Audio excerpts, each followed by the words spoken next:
The Full Spectrum Podcast, presented by Champions and Legends.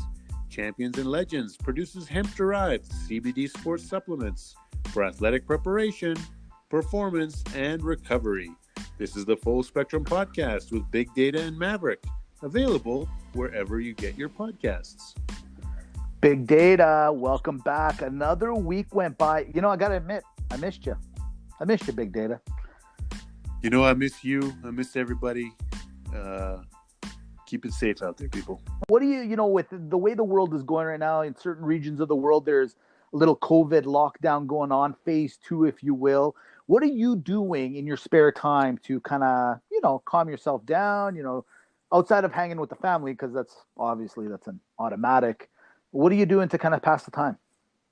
It's all about data, my friend. It's all about data, man. You're just data hunting, eh? Well, I hate to say it. I'm going through round 2 of myself of working out hard, but also doing a lot of Netflix. And I recently got into the Prime stuff.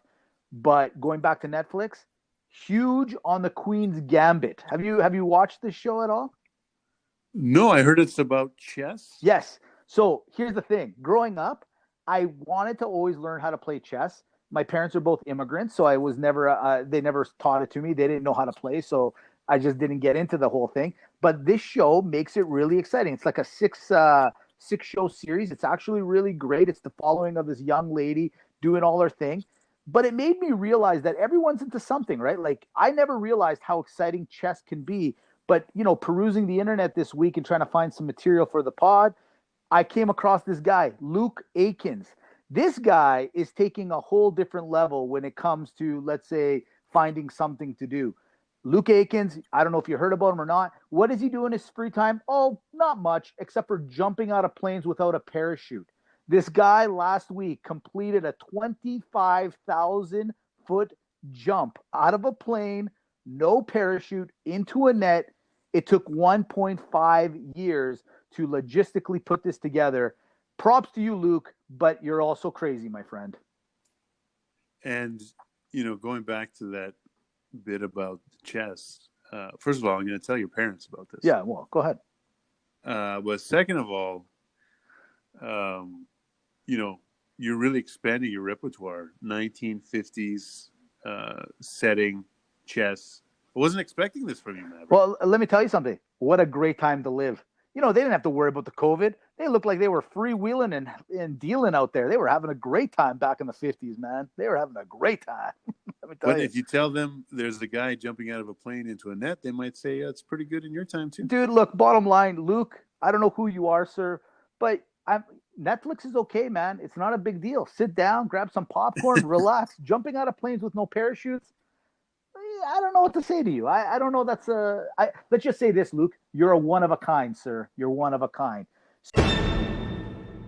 Speaking of one of a kind, let's get back to Formula One. It comes onto this podcast a lot more than I thought. I'm going to be quite honest with you. But this time, I don't want to talk about Lewis Hamilton. I want to talk about F1 racer Romain Grosjean, I believe is how you pronounce his name. This gentleman got into a serious, nasty car accident where his car literally blew up, ball of flames everywhere.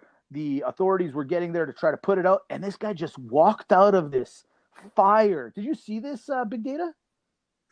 I totally saw it, and, he just escaped with some minor burns. I think it's a ploy for him to meet more supermodels. Dude, what a great call. And talk about hey, can I see your scar? How about I show you all my burn marks? Oh, yeah, by the way, I race fast cars. That will get you some ladies for sure. It's the kind of story you tell on a yacht at a party, and good for him. Hey, good for him. I appreciate his stick-to-itiveness here to try to get this done. Excuse me, Roman. Why don't you have eyebrows? Oh, it's a little fiery crash I was into a couple years ago. But that's all. That's that. I may not have eyebrows, but I'm perfectly fine. It was like watching The Undertaker. And look, you don't have to be a WWE fan to understand The Undertaker. That was like his entrance. That's how he threw fire. The guy walked right through, man. It was crazy. It was awesome to watch. But it makes sense now, because you wonder, why do these guys actually go so fast? And they're like, hey, if my car blows up, I can still walk away. So why not go as fast as I can? Well said, sir. Well said. From there, I found one last thing before we get into this week's sporting news. It's a crazy one, but it has to do with sports, kind of.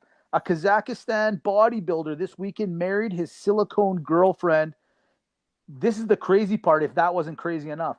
People attended the wedding, and it was actually recorded. I don't know what to say here. Big Data, thoughts? Did this really happen, or was this like a cut scene from the new Borat movie? I'm not going to lie to you. You know me. I like to peruse certain different sites. This was legit. This was real. And it wasn't on those other sites that I normally, dabble and watch once in a blue moon. You know what I mean? Was Rudy Giuliani there? And you know what? I'm just going to say this. There was no tucking in of the shirt. This guy legitimately was kissing the silicone doll, or his girlfriend, I guess now wife. I apologize, sir.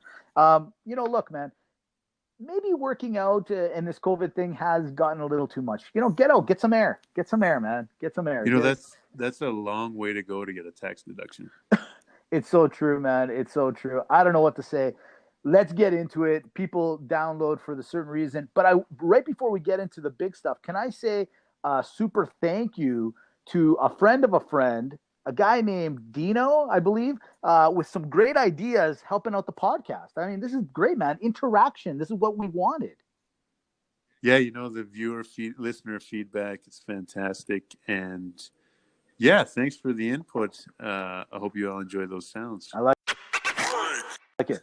All right. Well, speaking of him, let's get into some other big names. Tyson Jones happened on the weekend.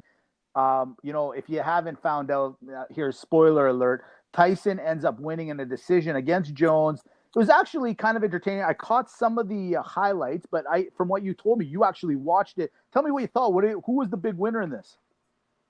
So, first of all, I just want to say I even watched the lead up. Oh.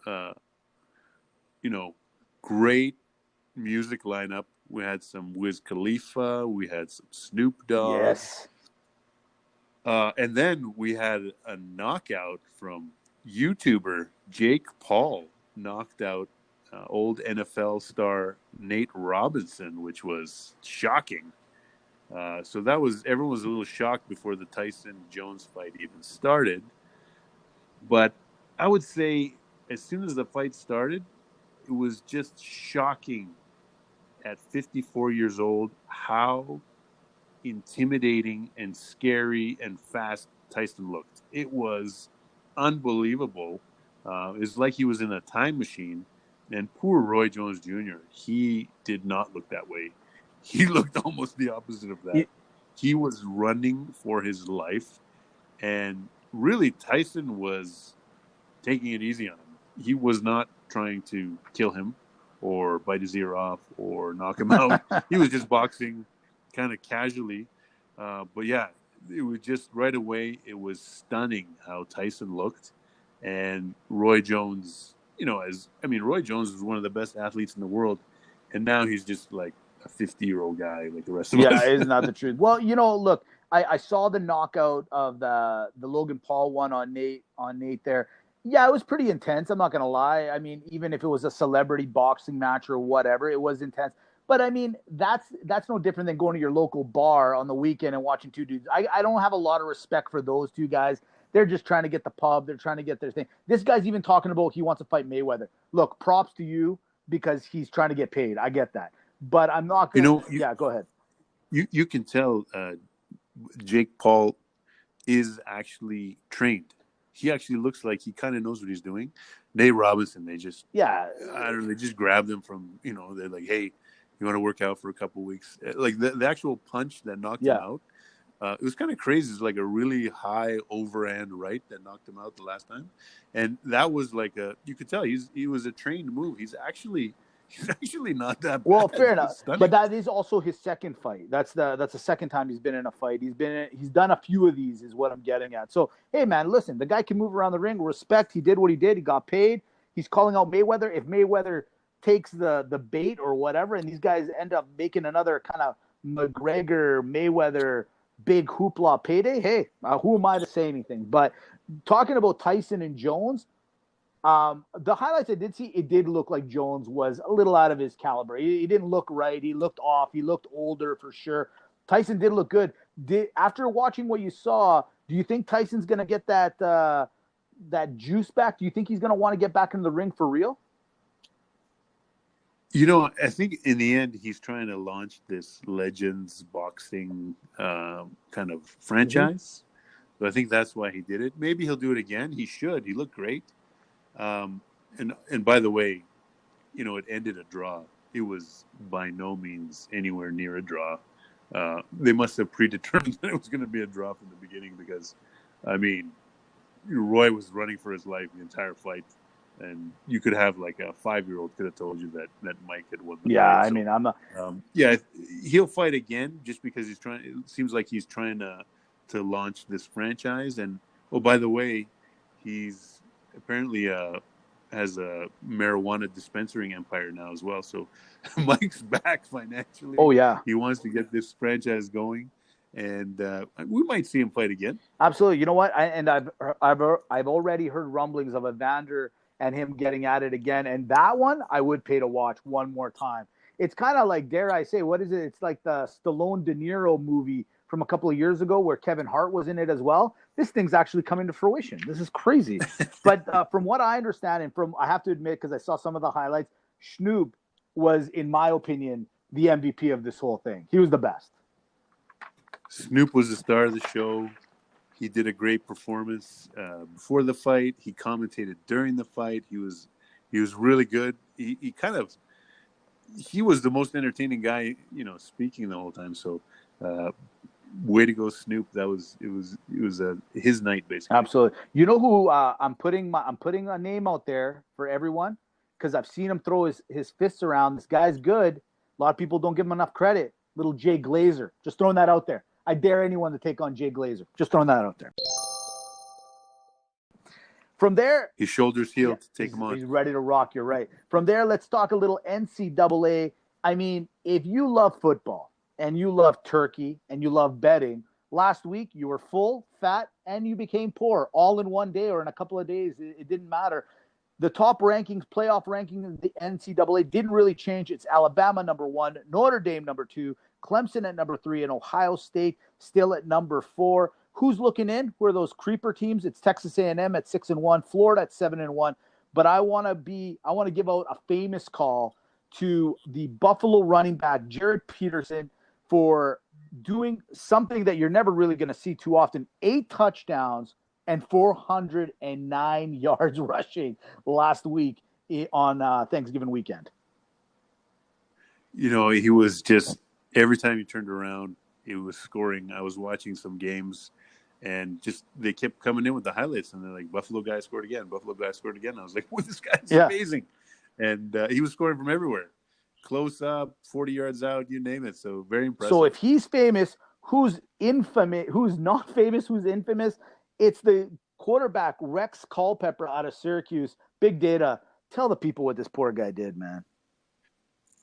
Yeah, poor Rex Culpepper. He's driving late in the game here. He throws a pass that's caught on 3rd down. They don't have a first down. Somehow he thinks it's a first down, I think. Not sure what happened. Time's running out, and everyone lines up for the last play, and quarterback spikes the ball. So, game over. You're infamous now, Rex Culpepper, and you basically, it must be 2020 because, we had Tom Brady forget it was 4th down, and now this kid's spiking a ball on 4th down to essentially end the game. I mean, did he have money on the game? I'm not sure what happened exactly there, but he ended the game himself. This is the kind of scenario where that play alone, like, there's no team that will even give him a chance to even get on the practice roster. Like, he killed his chances of ever making it to the NFL. They're like, dude, you probably don't have the strongest arm. You probably don't have the greatest, intuition. And on top of it, in pressure situations, you spike the ball. This is the kind of guy that's going to be sitting in a bar and talking about how this was that opportunity that he missed up on. And I feel bad for the guy. It's such a crappy thing. And I saw the dejection of his coach. Like, what is your coach going to say to the team when they get to the dressing room? It's one of those scenarios like, better, you know what? Just don't say anything. Just leave it alone and just walk away. It's like, yeah, you just go up to the offensive coordinator and be like, "Did you ever go over that with him to not spike the ball on fourth down?" Oh, yeah, you know what? I forgot to go over that with him. It's on me, coach. It's on me. Let's talk a little bit about the NBA. So last week you gave us kind of an amazing rendition of free agency, top draft picks, all that fun stuff. So this week I just found out that they're starting next week. Preseason starts next week, December 11th. They got it already. I've seen the date of December 22nd as a potential regular season start for the first half of the season. The big question, big data, is the NBA ready to get started already? I mean, they literally just finished. I don't even think half these guys have, been able to even get the trophy and take some pictures yet. Yeah, for sure. For the Lakers, it's a super quick turnaround. Don't forget there was 8 NBA teams that weren't even invited to the bubble. There's been teams that haven't played a game since March, so those guys they're almost ready. But yeah, the rest of the league, the guys that made the playoffs, it's a quick turnaround. Basically, what the NBA has done is, they're going to start December 22nd. Each team's going to get 3 preseason games. They're going to try not to travel much, so you're seeing a lot of the teams are going to play the same opponent twice. And sometimes they might even stay in the same city to play them twice. Then the NBA's they're going to release the first half of the season schedule. Then there's going to be the All-Star break without an All-Star game coming up in 2021. And then they're not going to release the second half schedule until later on. They're going to see how much the virus is impacting the games, and then they're going to possibly have to add some games in the second half or whatnot. So, really crazy. And you never know now. Obviously in the beginning of the seasons, there'll be no fans or limited fans, depending on what area you're in. But you never know as the vaccines come in and more fans could potentially be allowed into the games. The NBA themselves actually partnered, I believe, with Columbia University, and they actually have their own test for the virus. So they might be rolling that out to try and get more fans in the stadiums as well. It's pretty crazy. I mean, the Toronto Raptors are going to play in Tampa Bay. Yeah, I heard about that. Yeah. And then I also heard some of the players might not mind too much because the tax difference from Florida to Canada is a big difference. Yeah, no doubt. So for instance, someone says that if the whole season is played next year, Kyle Lowry will save like $2.5 million in taxes. So that's pretty crazy too. But yeah, I think in the end, it's going to be really tough on the rookies. They're usually they have rookie mini camps, so all that stuff is kind of canceled. Even now, there's some extended protocols where even when training camp begins, there's not going to be that many practices. So we might see a shaky start to the season for the teams that have a lot of new players or a lot of younger players. So the first little while in the season might really be advantage to the teams that have been together for a while. And you know what? From a gambling point of view, handicapping the beginning of the season is going to be really tough. I think the travel is going to be a lot different too. So you might have an East Coast team coming west only once maybe or twice, and they're going to play. If you have to play the Lakers and the Clippers, you normally play them back to back. Maybe you play them each twice while you're in LA, and maybe you stay there for a whole week, and so the travel is going to be different.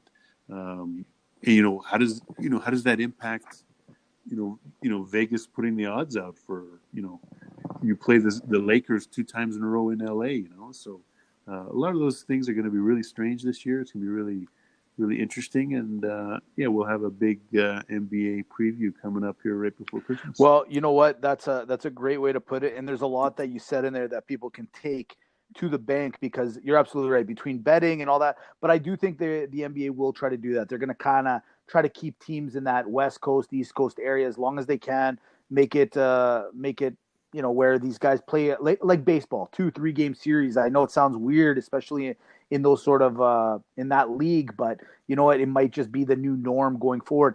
Let's stick with basketball, pardon me, for one quick second. Reports coming out today, and I'm actually kind of proud of myself because I told you about this because I didn't think I ever had the upper hand on you. Reports is Golden State asking to speak to Houston about Mr. Harden. The CEO is furious. You didn't know. What you say, big data. I don't think it's a good idea. What would they, first of all, what would they have to give back to Houston to get him?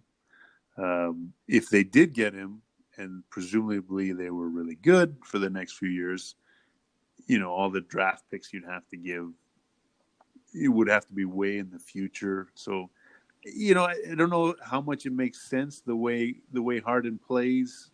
Curry and him each have the ball a lot, and neither of them are particularly very good on defense. So I can see it as, yes, they need a replacement for Klay Thompson because he hurt himself again. He's unfortunately going to miss the whole year again. But frankly, I just don't see how well it would work. I don't think they complement each other very well on offense. And then they would really be like, I couldn't imagine like LeBron would just feast on a team like that in the playoffs. So, and I don't know if Houston wants to take Wiggins back or how that would work. So, kind of perplexing. That's probably why it's just a rumor.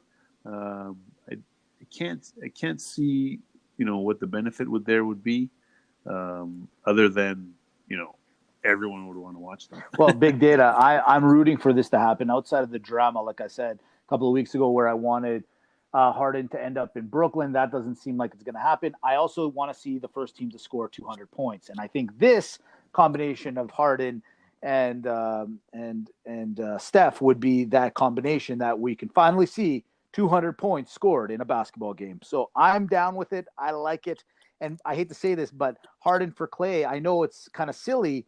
But, I mean, at the end of the day, Klay Thompson, 2 major injuries. Who knows? I don't know. I could see that happening, my friend. I don't know. From there, let's go over to the NFL. You said earlier when you're talking about the NBA and getting restarted again, a lot of it's going to have to do with what's going on with the virus. Well, ladies and gentlemen, let me tell you, COVID for 10 weeks said, hey, NFL, we're going to take it easy on you guys. But in week 11, we're really going to give it to you guys. It was the most weird week I've ever seen. In fact, technically, we're still in week 11. The Baltimore Ravens have yet to still play the Pittsburgh Steelers, which they were supposed to play last Thursday on Thanksgiving primetime. They still haven't played. The NFL has allowed this to keep going and going, and they'll finally play. Podcast is done on a Tuesday. They're playing tomorrow afternoon on a Wednesday afternoon.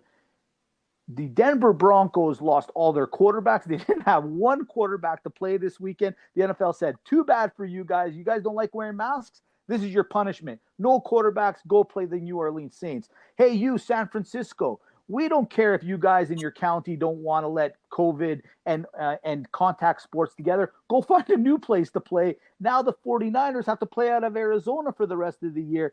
It's going bonkers. It's going crazy. But let's get back to the Ravens thing. In all honesty, I know everyone thinks I'm hard on Lamar. But shouldn't the NFL say, okay, guys, we tested a lot of you guys, got COVID. Shouldn't they have forfeited the game? I hate to say it, but Baltimore really should have just had to lose this game. This is getting a little ridiculous now. I think there was a fall guy. Looks like there's a Baltimore staffer that got disciplined. Yeah, the strength coach, I heard. Yeah, possibly fired. Yeah. for bringing it in. So if it was the strength coach, you don't want to penalize the players for working out so that they're good at football. I suppose. Good point. Okay.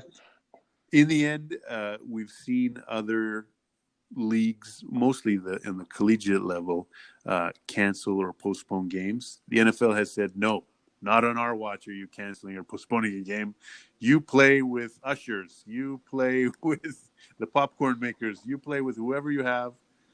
We're not missing games. And I think Wednesday night, this game will go on as scheduled. And for you fantasy fans, I know it was risky to put in some folks from the Pittsburgh Steelers because you didn't know if the game was going to be canceled or not. But if the game does get played and Baltimore is a shell of itself, you might have a big fantasy day on your hands there, Steeler owners. So that's very true. I like that. Now, from there, let's talk about the game of the week. It was Tampa Bay versus Kansas City, and it ended up being a lot closer on the scoreboard, but it was pretty much a kicking in the ass where Kansas City was doing the kicking. Tom Brady is not looking like himself. Mahomes and Tyree, and I know we'll get to it in Pump and Dump, are just on fire. But here's my thing. You know me. I don't like to take too much pub.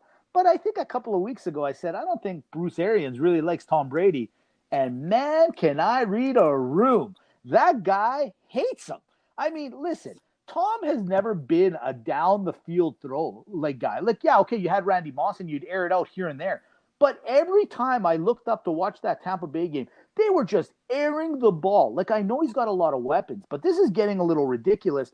And I think that Bruce Arians has to take a little bit of responsibility and or his coaches to say, hey, guys, I know we got a lot of great players here. But at the end of the day, you have a 43-year-old quarterback throwing long bombs basically on every play. What's going on in Tampa Bay, Big Data? So the most interesting thing I heard, and it might have been on the broadcast, was that Tom Brady is obviously been a quarterback for a really long time. He is a master of reading defenses. And I guess the way Bruce Arians likes to do it is after you snap the ball is when you make most of your reads so that, the defense can't fake you out. I don't know if you're Bruce Arians, why you would ever mess with what Tom Brady was doing. Yeah. It just seems like he's out of sorts. Arians asking him to do things he's not used to. You cater your offense to Brady, not the other way around. I don't know what's going on there. And it's working okay, but it's not working to where they can win the Super Bowl. No, not at all. You know what? I want to talk a little bit about the MVP race, but I'm going to hold that for next week. I want to talk about that Seattle backdoor cover on Monday Night Football. People that are conspiracy theorists are now 100% convinced that Vegas has some way infiltrated the headsets and made Doug Peterson take that 2-point conversion at the end. But we're not going to go to that. You know what we're going to? Everyone's favorite segment. It's Pump and Dump. All right. Yeah, let's get going. Of course, the top QB, again, Patrick Mahomes. Kyler Murray slipped to second place. Russell Wilson still in third. Bit of a surprise up into fourth place, Aaron Rodgers. Why is that a surprise? He's the best. Well, he hasn't been around. He's MVP caliber, Big Data. Get used to it. And we also have Deshaun Watson sneakily coming in fifth place now. He was way down there, and now he's snuck up to fifth place. Bottom QB, I'm going to call him out. Last week, Jared Goff, 4 points against the Niners, an embarrassing 2 interceptions and a fumble. Quick thing, wow. Did you hear? There's rumblings that he might get benched this weekekend. I mean, after that performance, bench. Oh, yeah, have fun. I dare you to tell me, as well informed as you are, who's their backup. If you know it, I will literally give you $1. $1 to you, sir, if you figure it out. That's not enough money to put my reputation. Exactly. Go to the running backs. Still Dalvin Cook. His lead's not as big as it used to be, but he's still the number one guy. Kamara. And then, of course, another huge day by Derrick Henry. And James Robinson had a pretty good day with Jacksonville. He's in fourth place. Oh, right. I'm going to call out in the bottom running back. I know they didn't have a real quarterback, but still, Melvin Gordon, 12 rushes for 31 yards, 3 fantasy points. It was his show. He could have done something, but he did a bunch of nothing. A whole bunch of nothing. I have him, and I couldn't agree more, and he might be on his way out. Sorry, go ahead. Wide receiver, and I'm actually still in the match on one fantasy league going against me. In our league, Tyreek Hill had 48 Wow. points against you. That really hurts. So he's almost by a mile now. He's the number one wide receiver. Our guy, DK Metbull, number 2. Devontae Adams. And now Justin Jefferson sneaking up into 4th place. I omitted a couple guys that are hurt, Thielen being one of them. But yeah, Justin Jefferson from Minnesota's in, and bottom wide receiver. And I don't like calling this guy out because, he's had a fantastic start to the year. But last week, 2 points for Tyler Lockett. You're in a playoff race. You're trying to make the playoffs in fantasy. There's 1 week left of the regular season, and Tyler Lockett gives you 2 points. That hurts. Well, it's Russell's not cooking so good anymore. He's not cooking as good as he used to. Then we got tight end. Still got Kelsey by a mile. Tunyon's up into 2nd place, and Hawkinson's into 3rd place. Again, someone not helping you. Bottom tight end. If you're trying to make the playoffs, you'll be really disappointed. And lots of people are starting this guy, Jared Cook, a bagel. 0 points this week. And really nothing happening in the Saints passing game at all. Again, top defense, still the Steelers because they didn't play yet. Bottom defense, still the Cowboys. And, of course, who cares about the Patriots? Absolutely. That takes us to the end part of this podcast where we always give you those topics that you have with your buddies and you say, hey, we can never figure it out, and we solve them for you. Last week it was white meat versus dark meat, and it was a unanimous decision on the dark meat. This week, it's a great question that Big Data came up with. Football players versus rugby players. Who is tougher? Big Data, honors to you, friend. Now, normally, I know the argument that rugby players don't wear equipment. Right. So that's definitely a nod in their favor. But I will counter, kind of similar to our F1 story earlier, where if you know you can blow your car up and walk away, you'll go as fast as possible. I will say the same thing with NFL players. With the gear that they have on, the speed they're going at, the impact of the collisions, which have been compared to basically being in multiple car accidents every Sunday that they play, I'm going to give it to the NFL players. Well, you know what? For the first time in a long time, we're going to disagree. I'm going with the rugby players, and here's why. To your point, no equipment. They also have no ears. If you've noticed, every single one of them have cauliflower ears, which basically make them all MMA guys with shorts on, and they're all knocking each other around, laddering a oversized football back and forth to each other. And then I'm just going to say this, the All Blacks. When there's a team that can intimidate you the way this team can before every start of a game, I don't care if you're an NFL player with all your equipment or not. Rugby players, by far, much tougher. Sorry, NFL guys, I love you, but I dare you to play one game of theirs. There's a lot of those guys that come over and play here. I've never heard of an NFL guy going over there. And they're not allowed in New Zealand, because they're American. There it is. Great debate. I think I might have got you on this one. I think I may have actually won the debate for once. This is fantastic news. I gotta give it to you.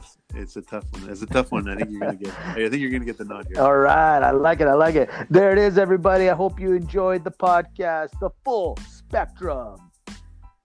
Thanks for listening and downloading, everybody. Take care.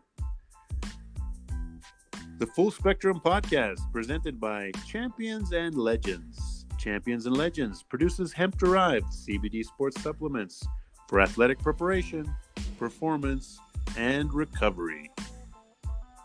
Have a great week, everybody. Talk to you soon, and hopefully that Baltimore-Pittsburgh game ends and we don't have to ever think about it again.